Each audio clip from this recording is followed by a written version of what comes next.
Assalamu alaykum dostlar, yaxshimisilar? Bugun sizlarga o'zimni bulkul sazgan qarg'a degan hikoyani o'qib beraman. O'zimni bulkul sazgan qarg'a.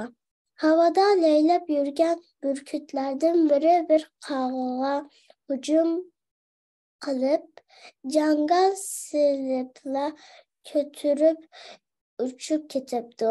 Bu ahvolga kuzatib turgan qarg'a birdanla o'zini kuch-g'ayratga to'lgandek his qildi va burkutga taqlid qilmoqchi bo'lib, otlab yurgan bir qoyalardan biriga chang sapdi.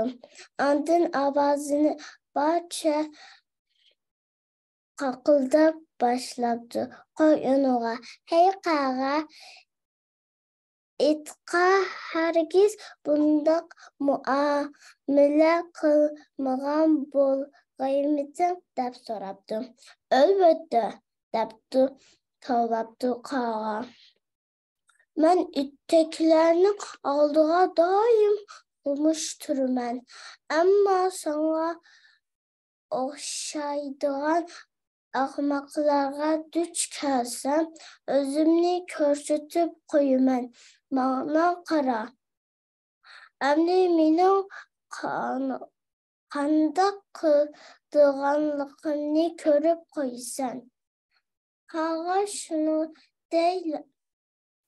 shundoq debla qo'yni ko'tarmoqchi bo'ldi, ammo uning panchalari yungga chertilolmabdi.